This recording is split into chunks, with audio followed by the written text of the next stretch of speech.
ಸ್ನೇಹಿತರೆ ನಮಸ್ಕಾರ, ನಾನು ರವೀಂದ್ರ ಜೋಶಿ.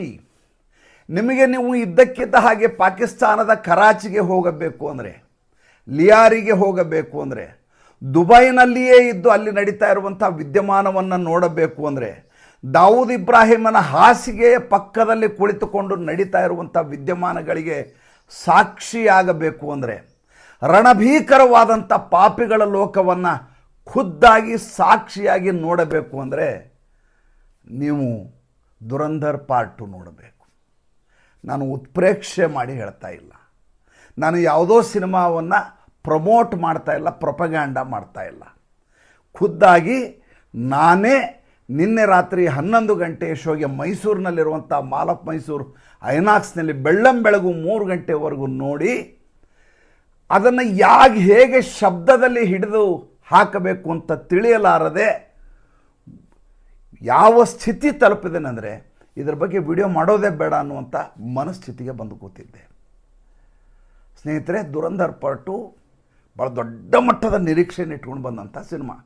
ಯಾಕೆಂದರೆ ದುರಂಧರ್ ಪಾರ್ಟ್ 1 ಆ ರೀತಿಯದಾದಂಥ ಒಂದು ಭಾವುಕವಾದಂಥ ಪ್ರಪಂಚ ಮತ್ತು ಒಂದು ಪಾಪಿಗಳ ಲೋಕ ಎರಡರ ಹದವಾದ ಸಮ್ಮಿಶ್ರಣದೊಂದಿಗೆ ಬಂದಂಥ ಸಿನಿಮಾ ಇಂಡಸ್ಟ್ರಿಯಲ್ಲಿ ಹೊಸ ಗ್ರಾಮರನ್ನು ಬರೆದಂಥ ಸಿನಿಮಾ ಆಗಿತ್ತು.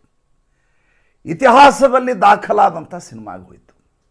ಕಾಶ್ಮೀರ್ ಫೈಲ್ಸ್ ನಂತರ ಈ ರೀತಿಯ ಸಿನಿಮಾಗಳು ಬರೋದು ಅಪರೂಪ, ಹೀಗೆ ಮಾಡೋದು ಭಾಳ ಕಷ್ಟ ಅಂತ ಭಾವಿಸಿದವರು ನಾವು.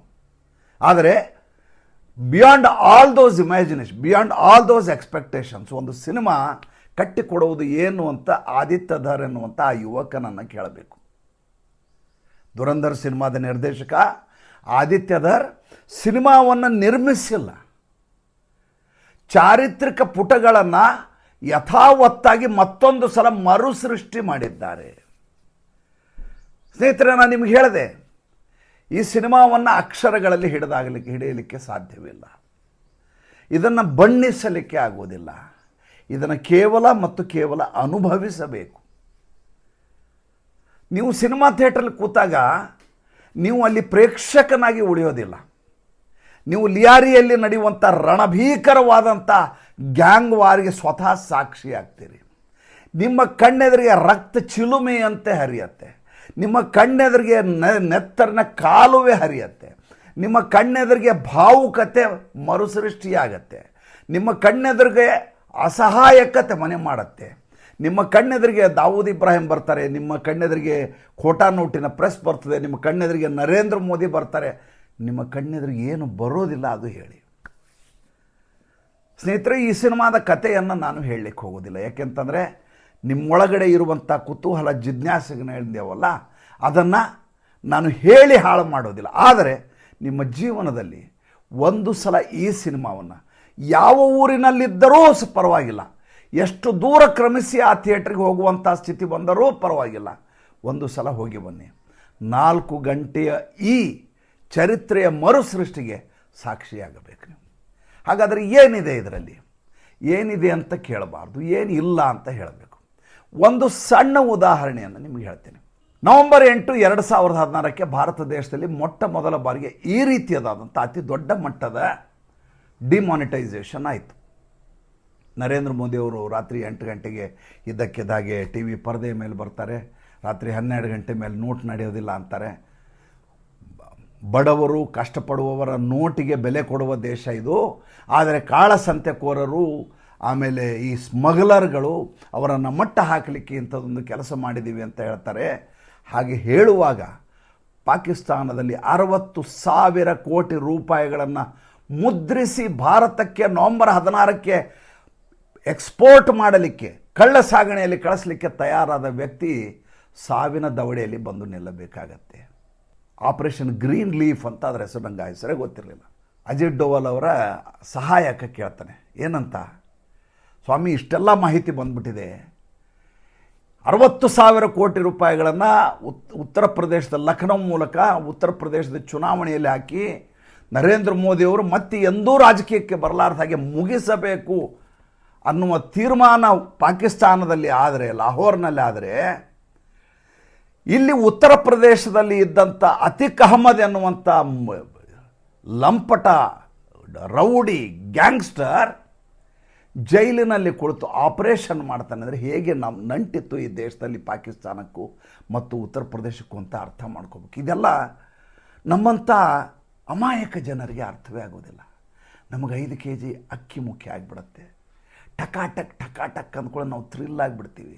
ಅಯ್ಯೋ 8,500 ರೂಪಾಯಿ ಕೊಟ್ಬಿಡ್ತಾರೆ ರೀ 1ನೇ ತಾರೀಕು ಅಂತ ಇನ್ನಿಲ್ಲದ ಹಾಗೆ ರೋಮಾಂಚಿತರಾಗ್ತೀವಿ. ಆದರೆ ವಾಸ್ತವವಾಗಿ ಎಲ್ಲಿಯೋ ಅಮೇರಿಕಾದಲ್ಲಿ ಕೂತಂಥ ವ್ಯಕ್ತಿ, ಇನ್ನೆಲ್ಲಿಯೋ ಪಾಕಿಸ್ತಾನದಲ್ಲಿ ಕೂತ ವ್ಯಕ್ತಿ ಇಡೀ ಭಾರತ ದೇಶವನ್ನು ಆಟ ಆಡಿಸ್ತಾ ಇರ್ತಾರೆ. ಈ ಸತ್ಯ ನಮಗೆ ಗೊತ್ತಾಗೋದು ಹೇಗೆ? ಯಾವುದೋ ಪತ್ರಿಕೆಯ ವರದಿಯನ್ನು ನೋಡಿ ಅರ್ಥ ಮಾಡಿಕೊಳ್ಳುವ ಸ್ಥಿತಿಯಲ್ಲಿ ಇರಲಾರದ ಜನ ನಾವು. ಇದನ್ನು ವಾಸ್ತವದ ನೆಲೆಗಟ್ಟಿನಲ್ಲಿ ವಾಸ್ತವದ ನಿಕಷೆಗೆ ಸಿಲುಕಿಸಿ ನಡೆದಂತಹ ದೃಶ್ಯವನ್ನು ಯಥಾವತ್ತಾಗಿ ಮರುಸೃಷ್ಟಿ ಮಾಡಿ ಹೇಗೆ ಒಬ್ಬ ಮುದ್ರಣಾಲಯದ ಒಡೆಯ ಭಾರತದಲ್ಲಿ ಡಿಮಾನಿಟೈಸೇಷನ್ ಆದ ತಕ್ಷಣ ತಳಮಳಗೊಂಡು ಅನಾಥ ಪ್ರಜ್ಞೆಯಿಂದ ನರಳ್ತಾನೆ, ಹೇಗೆ ಬಹುಮಹಡಿ ಕಟ್ಟದೆಯಿಂದ ಕೆಳಗಡೆ ಬೀಳ್ತಾನೆ ಅನ್ನೋದಿದೆಯಲ್ಲ, ಅದನ್ನು ನೀವು ನೋಡಬೇಕು ಅಂದರೆ ದುರಂಧರ್ ಪಾರ್ಟ್ 2 ದುರಂಧರ್ದ ರಿವೆಂಜ್ ನೋಡಲೇಬೇಕು. ಆ ಕಡೆ ಟಿ ವಿಯಲ್ಲಿ ನರೇಂದ್ರ ಮೋದಿ ಬರ್ತಾ ಇರ್ತಾರೆ, ಭಾಷಣ ಮಾಡ್ತಾ ಇರ್ತಾರೆ. ಈ ಕಡೆ ಪಾಕಿಸ್ತಾನದ ಬಿಗ್ ವಿಗ್ಸ್ ಅಂತ ಏನು ಹೇಳ್ತೀವಿ, ಅಲ್ಲಿಯ ಪಾಲಿಟಿಕಲ್ ಸರ್ಕಲ್ಲು, ಅಲ್ಲಿಯ ಬ್ಲ್ಯಾಕ್ ಮಾರ್ಕೆಟಿಯರ್ಸು, ಅಲ್ಲಿಯ ISI, ಅಲ್ಲಿಯ ಪೊಲೀಸು, ಅಲ್ಲಿಯ ಉಗ್ರಗಾಮಿಗಳು ಯಾವ ರೀತಿ ಚಡಪಡಿಸ್ತಾರೆ ಅಂದರೆ, ಒಬ್ಬ ನರೇಂದ್ರ ಮೋದಿ ಭಾರತದಲ್ಲಿ ಮಾಡುವ ಒಂದು ತಂತ್ರಗಾರಿಕೆ ಒಂದು ದೇಶವನ್ನು ದಿವಾಳಿ ಹಂತಕ್ಕೆ ತರತ್ತೆ ಅಂತ ಯಾರೂ ನಿರೀಕ್ಷೆ ಮಾಡೋಕ್ಕೆ ಆಗೋದಿಲ್ಲ. ಪ್ರೊಪಗ್ಯಾಂಡ ಅಂದರು ಜನ. ನನಗೆ ನಗು ಬಂತಲ್ಲ ರೀ. ಕೋಟಾ ನೋಟು ಭಾರತಕ್ಕೆ ಬರ್ತಾ ಇದ್ದದ್ದು ಪ್ರೊಪಗ್ಯಾಂಡ ಅಲ್ಲ, ವಾಸ್ತವ. ನೀವು ಯಾವುದೇ ಬ್ಯಾಂಕಿಗೆ ಹೋಗಿ ನೋಟನ್ನು 500 ನೋಟು 1000 ನೋಟ್ ಕೊಟ್ಕೊಳ್ಳೆ 3 ನೋಟು ವಾಪಸ್ ಕೊಡ್ತಿದ್ರು ಕ್ಯಾಶಿಯರು. ಏನಂತ ಹೇಳೋರು, ಏನು ಮಾಡ್ತೀರಿ, ಏನು ಮಾಡಬೇಕು ಈ ನೋಟ್ ನಾನು ಕೇಳಿದ್ರಿ, ಇದು ಕೋಟಾ ನೋಟ್, ಇದು ಸುಟ್ಟಾಕಿಬಿಡಿ ಸುಮ್ಮನೆ, ಇದ್ರ ಬಗ್ಗೆ ತಲೆ ಕೆಡಿಸ್ಕೊಬೇಡಿ ಅನ್ನೋರು. ನಮಗೆ ಯಾವುದೋ ಕೇಸಿನಲ್ಲಿ ಸಿಕ್ಕಾಕ್ಕೊಂಡು ಕೋಟಾ ನೋಟು ನನ್ನ ಕೈಗೆ ಹೇಗೆ ಬಂತು, ಇದನ್ನು ಕೊಟ್ಟವ್ರು ಯಾರು ಅಂತ ಎಲ್ಲ ಪ್ರಶ್ನೆ ಕೇಳ್ತಾರಂತ ಹರಿದಾಕೋ ಪರಿಸ್ಥಿತಿ ಬರ್ತಾಯಿತ್ತು. ಅಸಹಾಯಕರಾದ ಭಾರತ ದೇಶದ ಜನ ಕೋಟಾ ನೋಟು ಹೀಗೆ ಭೀಕರವಾಗಿ ದೇಶಾದ್ಯಂತ ಚಲಾವಣೆಯಲ್ಲಿರುವಾಗ ಅದನ್ನು ಹೊರಗಡೆ ಹೇಳಲಾರದೆ, ಆ ದುಮ್ಮಾನವನ್ನು ಅನುಭವಿಸಲಾರದೆ ಅತಂತ್ರ ಸ್ಥಿತಿಗೆ ತಿಲುಕಿದ ಸಂದರ್ಭದಲ್ಲಿ ಭಾರತ ದೇಶದಲ್ಲಿ ಒಂದು ರೆವಲ್ಯೂಷನ್ ಆಗಿದ್ದಿದೆಯಲ್ಲ, ಅದನ್ನು ನೋಡಬೇಕು ಅಂದರೆ ನೀವು ಈ ದುರಂಧರ್ ಪಾರ್ಟ್ 2 ನೋಡಬೇಕು. ದಾವೂದ್ ಇಬ್ರಾಹಿಂ ಏನು ದಾವೂದ್ ಇಬ್ರಾಹಿಂ ರೀ, 26/11 ಅಂತೆ, ಮುಂಬೈ ಸ್ಫೋಟಗಳಂತೆ, ದಾವೂದ್ ಇಬ್ರಾಹಿಮನ ಕೈವಾಡ. ಆತ ಕರಾಚಿಯಲ್ಲಿ 5 ಸ್ಟಾರ್ ಹೋಟೆಲ್ನಲ್ಲಿದ್ದಾನೆ, ಆತ ಸಂಜೆ ಪಾರ್ಟಿಯಲ್ಲಿ ನರ್ತಿಸ್ತಾನೆ. ಮುಂಬೈನಿಂದ ಇಲ್ಲಿಂದ ರಾತೃಕಿಗಳು ಅಂತೇಳಿ ಸಿನಿಮಾ ನಟಿಯರು ಒಂದೊಂದು ರಾತ್ರಿಗೆ ಹೋದರೆ ಲಕ್ಷ ರೂಪಾಯಿಗಳನ್ನು ಕೊಡ್ತಾರೆ, ಅವರು ಮುಜರಾ ಮಾಡ್ತಾರೆ, ಈತ ಡ್ಯಾನ್ಸ್ ಮಾಡ್ತಾ ಇರ್ತಾನೆ. ಇಲ್ಲಿವರೆಗೂ ದಾವೂದ್ ಇಬ್ರಾಹಿಮ್ದು ಒಂದೇ ಒಂದು ಫೋಟೋ ಬಂದಿರೋದ್ರಿ, ಕೂಲಿಂಗ್ ಗ್ಲಾಸ್ ಹಾಕ್ಕೊಂಡು ಕೂತಿರೋ ಒಂದು ಫೋಟೋ ಬಿಟ್ಟರೆ ಬ್ಲೇಸರಲ್ಲಿ ನಿಮ್ಗೆ ಆತನ ಫೋಟೋವೇ ಸಿಗಲ್ಲ. ಅಂಥ ವಂಚಕ, ಅಂಥ ಪಿತೂರಿಗಾರ, ಅಂಥ ದೇಶದ್ರೋಹಿ, ಅಂಥ ಗ್ಯಾಂಗ್ಸ್ಟರು. ಆತನ ಸ್ಥಿತಿ ಏನು ಅಂತ ನೋಡಬೇಕು ಅಂದರೆ ನೀವು ಈ ಸಿನಿಮಾ ನೋಡಬೇಕು. ನಮ್ಮ ಕಣ್ಣಿನಲ್ಲಿ ದಾವೂದ್ ಇಬ್ರಾಹಿಂ ಅಂದ ತಕ್ಷಣ ಯಾವುದೊಬ್ಬ ಪೇಲವಾದಂಥ ನಿತ್ರಾಣಗೊಂಡಂಥ ಸಾಯುವ ಅಂಚಿನಲ್ಲಿರುವಂಥ ರೋಗಿಯ ರೀತಿ ಕಾಣೋದಿಲ್ಲ, ಸಿನಿಮಾ ಸ್ಟಾರ್ ವಿನೋದ್ ಖನ್ನಾ ರೀತಿ ಕಾಣುವಂಥ ದಾವೂದ್ ಇಬ್ರಾಹಿಂ ಕಾಡ್ತಾನೆ. ಆದರೆ ದಾವೂದ್ ಇಬ್ರಾಹಿಂ ಸ್ಥಿತಿ ಈಗ ಹೇಗಿದೆ ಅಂತ ನೋಡಬೇಕು ಅಂದರೆ ನೀವು ದುರಂಧರ್ ಸಿನಿಮಾಗೆ ಬರಬೇಕು. ಸ್ನೇಹಿತರೆ, ಪಾತ್ರವನ್ನು ಕಟ್ಟಿಕೊಡುವಂಥ ಮನಸ್ಥಿತಿ ಇದೆಯಲ್ಲ, ಸಂಕಲ್ಪ ಇದೆಯಲ್ಲ, ಅದು ಆ ರೀತಿ ವಾಸ್ತವದೆಡೆಗೆ ನಿರ್ದೇಶಕನನ್ನು ಕರ್ಕೊಂಡು ಹೋಗುತ್ತೆ. ಒಂದು ಪಾತ್ರ ಇದೆ ರೀ ಅದರಲ್ಲಿ. ರಣವೀರ್ ಸಿಂಗ್ಗೆ ಮೊದಲೇ ದುರಂಧರ್ನಲ್ಲಿ ಹೆಚ್ಚು ಪಾತ್ರವೇ ಇರಲಿಲ್ಲ. ಏನು ಈ ಗಟ್ಟಿಯಾದ ಪಾತ್ರವೇ, ನಾಯಕನ ಪಾತ್ರವೇ. ಭಾವುಕತೆಗೆ, ಆತನ ಪಾತ್ರ ವೈವಿಧ್ಯತೆಗೆ ಅವಕಾಶವಿಲ್ಲಲ್ಲ, ಹೇಗೆ ಒಪ್ಕೊಂಡ ಈ ಹುಡುಗ ಅಂತ ನಾನು ಅಂದ್ಕೊಂಡಿದ್ದೆ. ಈ ಸಲ ಮಾಡಿದಾನ್ರಿ ಅವನು. ಇಡೀ ಕುಟುಂಬ, ಮಿಲ್ಟ್ರಿನಲ್ಲಿ ಕೆಲಸ ಮಾಡೋ ಕುಟುಂಬ, ಇಡೀ ಕುಟುಂಬ ಬೀದಿಗೆ ಬಂದುಬಿಡ್ತದೆ. ಕತೆ ಹೇಳಲ್ಲ ನಾನು. ಅಂಥ ಕುಟುಂಬದಿಂದ ಬಂದಂಥ ವ್ಯಕ್ತಿ ಜಸ್ಕಿರತ್ ಸಿಂಗ್ ರಾಂಗಿ ಅನ್ನುವಂಥ ವ್ಯಕ್ತಿ ಹಮ್ಜಾ ಅಲಿ ಆಗಿದ್ದು ಹೇಗೆ, ಹಮ್ಜಾ ಅಲಿಯಾಗಿ ಲಿಯಾರಿಯನ್ನು ಆಳಿದ್ದು ಹೇಗೆ, ಅಲ್ಲಿರುವಂಥ ಗ್ಯಾಂಗ್ಸ್ಟರ್ಗಳು ಮುಗಿಸಿದ್ದು ಹೇಗೆ, ಅಲ್ಲಿರುವಂಥ ಅಪರಿಚಿತ ಬಂದೂಕುಧಾರಿಗಳು ಬೆಳಗ್ಗೆ ಎದ್ರೆ ಢಮ ಢಮ ಢಮ ಢಮ ಢಮ ಢಮ ಗುಂಡು ಹಾರಿಸಿದ್ದು ಹೇಗೆ. ಇದನ್ನು ನೋಡದೆ ಹೋದರೆ ಭಾರತದಲ್ಲಿ ಇದು ಪ್ರಯೋಜನ ಏನ್ರಿ ಸ್ವಾಮಿ? ಒಬ್ಬ ಭಾರತೀಯನಾಗಿ, ಒಬ್ಬ ರಾಷ್ಟ್ರಭಕ್ತನಾಗಿ ಪ್ರತಿ ದಿವಸ ಪೇಪರಲ್ಲಿ ಓದಿದ ತಕ್ಷಣ ಮಸೀದಿಯಿಂದ ಹೊರಗಡೆ ಬರ್ತಾ ಇದ್ದ, ಆತನಿಗೆ ಗುಂಡು ಹೊಡೆದು ಯಾರೋ ಅಪರಿಚಿತ ಬಂದೂಕುಧಾರಿಗಳು ಹೊಡೆದು ಸಾಯಿಸ್ಬಿಟ್ರು. ಯಾರೋ ಒಂದ್ಸಲ ಹೊಡೆದಿರ್ಬೋದು ಅಂಬೋದು. ನಮಾಜ್ ಮುಗಿಸ್ಕೊಂಡು ಹೊರಗೆ ಬರ್ತಾ ಇದ್ದ, ಯಾರೋ ಅಪರಿಚಿತ ಬಂದೂಕುಧಾರಿಗಳು ಬಂದು ಗುಂಡು ಹೊಡೆದು ಹೋದರು. ಅಲ್ಲ ಸ್ವಾಮಿ, ಒಬ್ಬ ಅಪರಿಚಿತ ಬಂದೂಕುಧಾರಿ ಬಂದು ಗುಂಡು ಹೊಡೆದು ಸಾಯಿಸಿದ ಮೇಲೆಯೂ ಪರಾರಿಯಾಗುವಷ್ಟು ಆತ ಚಾಕಚಕ್ಯತೆಯನ್ನು ಮೆರೆಯಬಲ್ಲವನಾಗಿದ್ದರೆ ಅಲ್ಲಿಯ ISI ಏನು ಮಾಡ್ತಾ ಇದೆ, ಅಲ್ಲಿಯ ಪೊಲೀಸರು ಏನು ಮಾಡ್ತಾ ಇದ್ದಾರೆ, ಅಲ್ಲಿಯ ರಾಜಕಾರಣಿಗಳು ಏನು ಮಾಡ್ತಾ ಇದ್ದಾರೆ, ಅವರ ಕುತ್ಸಿತ ಬುದ್ಧಿ ಯಾವ ರೀತಿ ಕೆಲಸ ಮಾಡ್ತಾ ಇದೆ, ನಗು ಬರುತ್ತೆ. ಮತ್ತು ಭಾರತದ ಸಂಕಲ್ಪ ಇದೆಯಲ್ಲ, ನಮ್ಮ ದೇಶದಲ್ಲಿ ನಿರಂತರವಾಗಿ ಉಗ್ರತೆಯನ್ನು ಪೋಷಿಸಿಕೊಂಡು ಬಂದಂಥ ರಾಜಕಾರಣಿಗಳು ಮತ್ತು ಅವರ ಜೊತೆ ಕೈ ಜೋಡಿಸಿದಂಥ ಪಾಕಿಸ್ತಾನಿ ನುಸುಳುಕೋರರು, ಆ ಕಾಕಸ್ ಏನಿದೆ, ಆ ಮೋಡೆಸ್ ಆಪರಂಡಿ ಏನಿದೆ, ಅದನ್ನು ಹಂತ ಹಂತವಾಗಿ ಸಾಯಿಸಿರುವ ರೀತಿ ಇದೆಯಲ್ಲ, ಅದೇ ದುರಂಧರ್. ದುರಂಧರ್ ಅಂದರೆ ಬೇರೆ ಏನು ಅಲ್ಲ ಸ್ವಾಮಿ.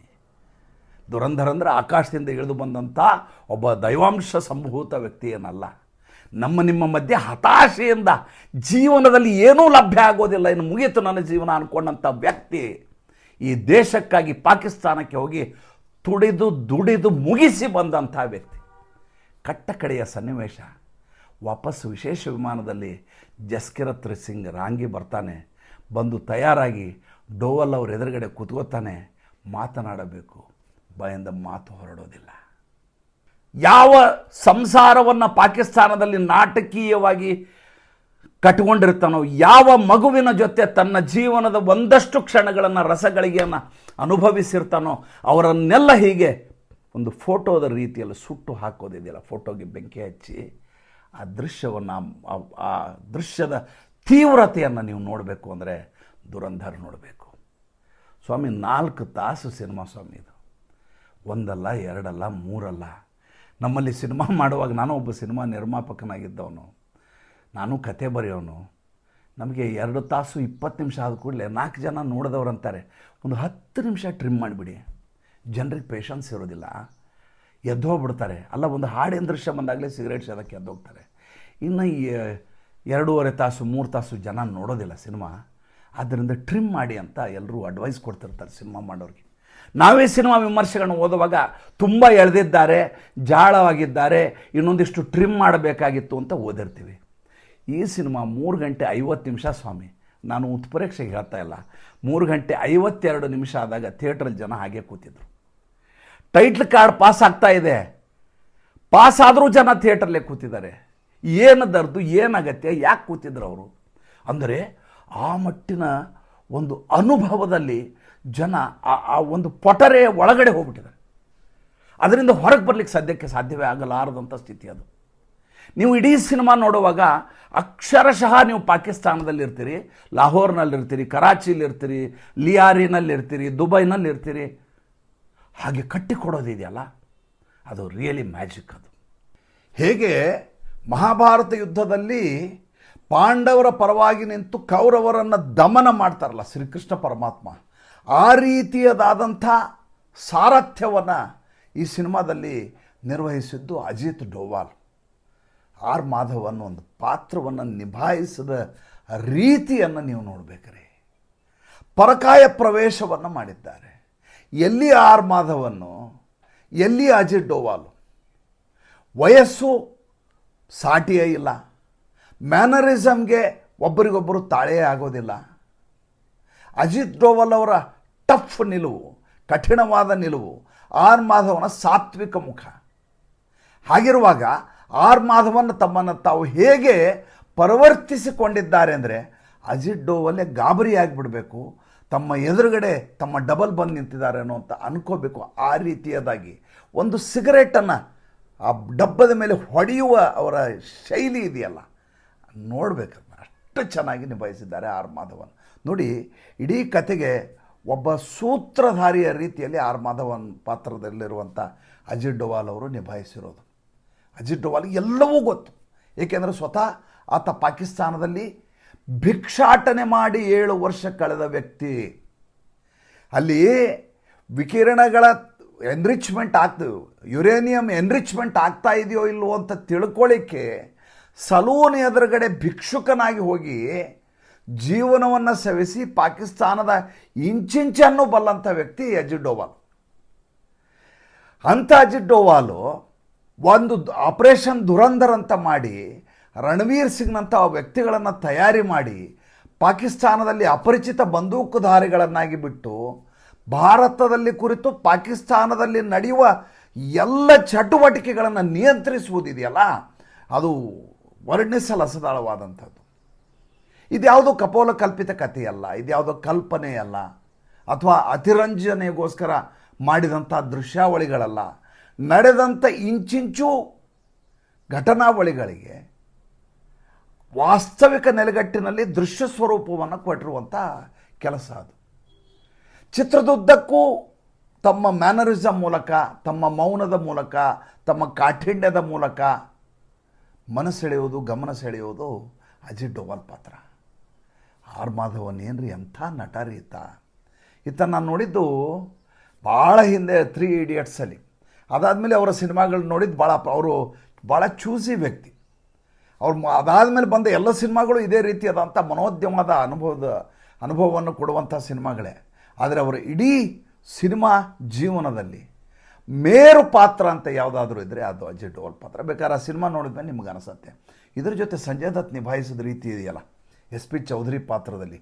ಎಸ್ ಪಿ ಚೌಧರಿ ಎಷ್ಟು ಕುತ್ಸಿತ ಪೊಲೀಸ್ ಪಾಕಿಸ್ತಾನದಲ್ಲಿರುವಂಥ ಪೊಲೀಸರ ಮನಸ್ಥಿತಿ ಏನು ಅಂತ ನೋಡಬೇಕು ಅಂದರೆ ಒಂದ್ಸಲ ನೀವು ಸಂಜಯ್ ದತ್ನ ಎಸ್ ಪಿ ಚೌಧರಿ ಪಾತ್ರವನ್ನು ನೋಡಬೇಕು. ಅದ್ರ ಜೊತೆ ಮೇಜರ್ ಪಾತ್ರ ಮಾಡಿದಾರಲ್ಲ, ಮೇಜರ್ ಇಕ್ಬಾಲ್ ಅಂತೇಳಿ. ಆ್ಯಕ್ಚುಲಿ ಅದರ ಹೆಸರು ಇಲಿಯಾಸ್ ಕಾಶ್ಮೀರಿ ಅಂತ ಆತ.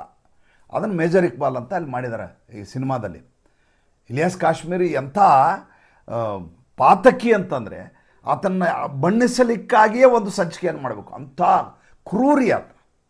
ಭಾರತದ ಒಳಗಡೆ ಕಾಶ್ಮೀರಿ ನುಸುಳುಕೋರನ್ನು ಕಳಿಸಿ, ಪಾಕಿಸ್ತಾನಿ ನುಸುಳುಕೋರನ್ನು ಕಾಶ್ಮೀರದ ಮೂಲಕ ಕಳಿಸಿ ಇಡೀ ಭಾರತವನ್ನು ಅಭದ್ರಗೊಳಿಸಬೇಕು ಅಂತ ನಿರಂತರವಾಗಿ ಸಂಚು ಮಾಡುವುದರಲ್ಲಿ ಈ ಅರ್ಜುನ್ ರಾಮ್ಪಾಲ್ ಕೂಡ ಒಬ್ಬ. ಆತನ ಅಪ್ಪ ಜಹಾಂಗೀರು. ಒಂದೊಂದು ಪಾತ್ರಗಳಿದಾವಲ್ಲ, ಆ ಪಾತ್ರಗಳನ್ನು ಹೇಗೆ ಪೋಷಿಸಿದ್ದಾರೆ ಅಂತ ನೋಡ್ಬೇಕು ನೀವು. ಇದು ಮೂರ್ತಿಯನ್ನು ಕೆತ್ತಿದ ಹಾಗೆ. ಶಿಲ್ಪಿ ತನ್ನ ಕೌಶಲ್ಯದಿಂದ ಮೂರ್ತಿಯನ್ನು ಕೆತ್ತೋದಿದೆಯಲ್ಲ, ಹಾಗೆ ಕೆತ್ತಿದ್ದಾರೆ ಇದರ ನಿರ್ದೇಶಕರು. ಅರ್ಜುನ್ ರಾಮ್ಪಾಲ್ ಆ್ಯಕ್ಟಿಂಗು ಅಷ್ಟೇ. ಪಾತ್ರ ಹೇಗಿದೆ, ಪಾತ್ರ ನೆಗೆಟಿವ್ ಶೇಡ್ ಪಾತ್ರ ಅದು. ಆದರೆ ನಿಭಾಯಿಸದ ರೀತಿ ಇದೆಯಲ್ಲ, ಆತನ ಪ್ರತಿಭೆಯನ್ನು ಎತ್ತಿ ತೋರಿಸುವಂಥದ್ದು. ಇದು ಮನರಂಜನೆಯ ಸಿನಿಮಾ ಅಲ್ಲ. ನಾನು ಮೊಟ್ಟ ಮೊದಲೇದಾಗಿ ಹೇಳ್ಬಿಡ್ತೀನಿ ನಿಮಗೆ, ಈ ಸಿನಿಮಾ ನೋಡಿದ ಮೇಲೆ ನೀವು ಏನು ಬೇಕಾದರೂ ಕಮೆಂಟ್ ಮಾಡಿ, ನನಗೆ ಅದರ ಅಭ್ಯಂತರ ಇಲ್ಲ. ನನಗನಿಸಿದ್ದನ್ನು ಮಾತ್ರ ನಾನು ಹೇಳಬಲ್ಲೆನೇ ವಿನಃ ಒಟ್ಟು ಸಿನಿಮಾ ಹೇಗಿದೆ ಅಂತ ನನಗೆ ಹೇಳಬೇಕಾದ ಅಗತ್ಯ ಇಲ್ಲ. ನಾನು ವಿಮರ್ಶಕನಲ್ಲ. ಅಥವಾ ಆ ದುರಂಧರ್ ಸಿನಿಮಾದಿಂದ ಪ್ರಾಯೋಜಕತ್ವವನ್ನು ಪಡೆದು ಅದನ್ನು ಪ್ರೊಪಗೇಟ್ ಮಾಡಬೇಕಾದ ಅಗತ್ಯತೆ ನನಗೂ ಇಲ್ಲ, ಮತ್ತು ದುರಂಧರ್ ಸಿನಿಮಾದ ತಂಡಕ್ಕೂ ಇಲ್ಲ. ಯಾಕಂದರೆ ಈ ಮಟ್ಟಿನ ರಿಸ್ಕ್ ತೆಗೆದುಕೊಳ್ಳುವಂಥ ನಿರ್ದೇಶಕ ನಿರ್ಮಾಪಕರು ಯಾರನ್ನೂ ಓಲೈಸುವ ಕೆಲಸಕ್ಕೆ ಹೋಗೋದಿಲ್ಲ, ಅದನ್ನು ಪ್ರೊಪಗೇಟ್ ಮಾಡಲಿಕ್ಕೆ ಪ್ರಯತ್ನ ಮಾಡೋದಿಲ್ಲ. ಅದಕ್ಕೆ ಜನಪ್ರಿಯತೆ ಬರಲಿ, ಜನ ಬರೋ ಹಾಗೆ ಏನಾದರೂ ಗಿಮಿಕ್ ಮಾಡೋಣ ಅಂತ ಅನ್ಬೇಕಾಗಿಲ್ಲ. ಯಾಕೆಂದರೆ ಇಡೀ ದುರಂಧರ್ನಲ್ಲಿ ಮೊದಲ ಆವೃತ್ತಿಯಲ್ಲಿ ದುರಂಧರ್ 1ನಲ್ಲಿರುವಂಥ ಯಾವುದೇ ಯಶಸ್ವಿ ಅಂಶಗಳನ್ನು ಇದರಲ್ಲಿ ಬಳಸಿಲ್ಲ. ಉದಾಹರಣೆಗೆ ಅದರಲ್ಲಿರುವ ಹಾಡಿನ ಲಿರಿಕ್ ಕೂಡ ಬಳಸಿಲ್ಲ, ಅದರ ಮ್ಯೂಸಿಕ್ಕನ್ನು ಬಳಸಿಲ್ಲ, ಅಲ್ಲಿರುವ ಯಾವುದೇ ಸನ್ನಿವೇಶವನ್ನು ಇಲ್ಲಿ ಪುನರ್ ಸೃಷ್ಟಿ ಮಾಡುವ ಪ್ರಯತ್ನ ಮಾಡಿಲ್ಲ. ಅದರ ಕೊಂಚು ಸೋಂಕು ಕೂಡ ಇರಲಾರ್ದಾಗೆ ಎರಡನೆಯ ಆವೃತ್ತಿಯನ್ನು ತಯಾರು ಮಾಡಿದ್ದಾರೆ. ಇದು ತಾಕತ್ರಿ, ಸಿನಿಮಾದ ತಾಕತ್ತು. ಅಲ್ಲಿ ಏನು ಯಶಸ್ವಿಯಾಗಿದೆ ಅದನ್ನೇ ಇಟ್ಕೊಂಡು ಅದೇ ಫಾರ್ಮುಲಾದಲ್ಲಿ ಎರಡನೇ ಭಾಗ ಮಾಡೋಣ ಅಂತ ನಿರ್ದೇಶಕರು ಯಾವಾಗಲೂ ಬಯಸೋದು. ಯಾಕೆಂದರೆ ಅಲ್ಲಿ ಕ್ಲಿಕ್ ಆಗಿದೆಯಲ್ವಾ, ಆ ಹಾಡಿನ ಒಂದು ತುಣುಕನ್ನು ಫ್ಲ್ಯಾಶ್ ಬ್ಯಾಕ್ ರೀತಿಯಲ್ಲಿ ಹಾಕೋಣ. ಯಾಕೆಂದರೆ ಅದೇ ಹೀರೋಯಿನ್ ತಾನೆ, ಅವರಿಗೆ ನೆನಪಾಗಿದೆ ಅಂತ ಆ ಹಾಡನ್ನು ಒಂದು ರೌಂಡ್ ಹಾಕಿಬಿಡೋಣ, ಜನ ಥ್ರಿಲ್ ಆಗ್ತಾರೆ. ಆ ಯಾವ ರೀತಿಯದಾದಂಥ ಸಿಲ್ಲಿ ಗಿಮಿಕ್ಗಳನ್ನು ಈ ಸಿನಿಮಾದಲ್ಲಿ ಮಾಡಲೇ ಇಲ್ಲ. ಅದಕ್ಕಿಂತ ಒಳ್ಳೆಯ ಹಾಡುಗಳು ಈ ಸಿನಿಮಾದಲ್ಲಿ ಇರ್ತವೆ ಅಂತ ನಿರೀಕ್ಷೆ ಮಾಡಿಕೊಂಡು ಥಿಯೇಟ್ರಿಗೆ ಹೋದವ ನಾನು. ನನ್ನ ನಿರೀಕ್ಷೆ ಹುಸಿಯಾಯಿತು. ಅಂಥ ಯಾವ ಅಂಶಗಳು ಇರಲಿಲ್ಲ. ಇದ್ದದ್ದೆಲ್ಲ ಹಳೆಯ ಹಿಂದಿ ಸಿನಿಮಾ ಹಾಡುಗಳು ಮತ್ತು ಇಂಗ್ಲೀಷ್ನ ಮ್ಯೂಸಿಕ್ಗಳು. ಆ ಫೈಟ್ ಬಂದಾಗೆಲ್ಲ ಇಂಗ್ಲೀಷ್ ಮ್ಯೂಸಿಕ್ ಹಾಕಿ ಹಾಕಿ ಹಾಕಿ ಹಾಕಿ ತೀವ್ರತೆಯನ್ನು ಕಡಿಮೆ ಮಾಡುವ ಪ್ರಯತ್ನ. ಅದು ಸಾಯಿಸ್ತಾ ಇರ್ತಾರಲ್ಲ, ಆ ಸಾಯಿಸೋದಕ್ಕಿಂತ ಈ ಸೌಂಡ್ ಕಡೆ ನಿಮ್ಮ ಲಕ್ಷ್ಯ ಹೋಗಲಿ ಅನ್ನೋದು ಗಿಮಿಕ್. ಅದೊಂದು ತಂತ್ರಜ್ಞಾನ, ಅದನ್ನು ಮಾಡಿದ್ದಾರೆ.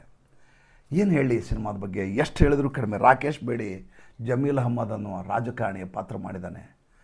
ಇಡೀ ಸಿನಿಮಾದ ಟ್ವಿಸ್ಟ್ ಇರೋದು ಕೊನೆಯ 2 ದೃಶ್ಯಗಳಲ್ಲಿ. ಆತ ಮಾತಾಡ್ತಾನೆ, ಜಮೀಲ್. ಆತನ ಬಗ್ಗೆ ಮೊದಲೇ ಎಡಿಷನ್ನಲ್ಲಿ ಫಸ್ಟು ದುರಂಧರ್ನಲ್ಲಿ ಈತನ ಬಗ್ಗೆ ಇನ್ನಿಲ್ಲದ ಹಾಗೆ ನನ್ನ ಕೋಪ ಇತ್ತು. ಈ ರಾಜಕಾರಣಿಗಳು ಎಂಥ ಕುತ್ಸಿತ ಮನಸ್ಸು, ಎಂಥ ಭೀಕರವಾದಂಥ ಮನಸ್ಥಿತಿಯ ಜನ ಇವರು ಅಂತ ಭಾಳ ಸಿಟ್ಟಿತ್ತು. ಆತ ಯಾರು ಅಂತ ಗೊತ್ತಾಗೋದೆ ದುರಂಧರ್ ಪಾರ್ಟ್ 2ನ ಕೊನೆಯ ಹಂತದಲ್ಲಿ. 2 ಸನ್ನಿವೇಶ ಬರ್ತಾವೆ ಕೊನೆ. ಇಡೀ ಸಿನಿಮಾ ಒಂದಾದರೆ ಕೊನೆಯ 2 ಚಾಪ್ಟರ್ ಏನಿದೆಯಲ್ಲ ಅದು ಸಿನಿಮಾ ನೀವು ತಕಡೀಲಿ ಹಾಕಿ ನೋಡಿದರೆ ಸಿನಿಮಾನ ಇಷ್ಟೂ ಚಾಪ್ಟರ್ಗಳು ಒಂದು ಕಡೆ ಇಟ್ಟು ಕೊನೆ 2 ಚಾಪ್ಟರ್ ಇಟ್ಬಿಟ್ರೆ ಆ 2 ಚಾಪ್ಟರ್ಗಳು ನಿಮ್ಮನ್ನು ಹೇಗೆ ಮಂತ್ರಮುಗ್ಧಗೊಳಿಸ್ತವೆ ಅಂದರೆ ನಾನು ಶಬ್ದದಲ್ಲಿ ಹೇಳಲಿಕ್ಕೆ ಸಾಧ್ಯವಿಲ್ಲ. ಪ್ರಾರಂಭದಲ್ಲಿ ಹೇಳಿದೆ ನಾನು ಈ ಸಂಚಿಕೆಯನ್ನು ಮಾಡುವಾಗ ಎಡವುತ್ತೇನೆ, ಈ ಸಂಚಿಕೆ ಮಾಡುವಾಗ ಶಬ್ದ ಸಿಗಲಾರ್ದ ಹಾಗಾಗುತ್ತೇನೆ, ಈ ಸಂಚಿಕೆಯನ್ನು ಮಾಡುವಾಗ ನನಗೇನನ್ನೂ ಹೇಳಲಿಕ್ಕೆ ಸಾಧ್ಯ ಆಗುವುದಿಲ್ಲ, ಅದು ಅಪೂರ್ಣ ಆಗುತ್ತದೆ ಅನ್ನುವಂಥ ಅತೃಪ್ತಿ ನನ್ನೊಳಗಡೆ ಇರ್ತದೆ. ಮತ್ತೆ ಹೇಳೋದಿಲ್ಲ. ಒಂದು ಸಲ Dhurandhar part 2, Dhurandhar the revenge ನೋಡಿಬಿಡಿ. ಏಕೆಂದರೆ ಜೀವನದಲ್ಲಿ ಇಂಥ ಅವಕಾಶಗಳು ಸಿಗೋದು ತುಂಬ ಅಪರೂಪ. ನಮಸ್ಕಾರ.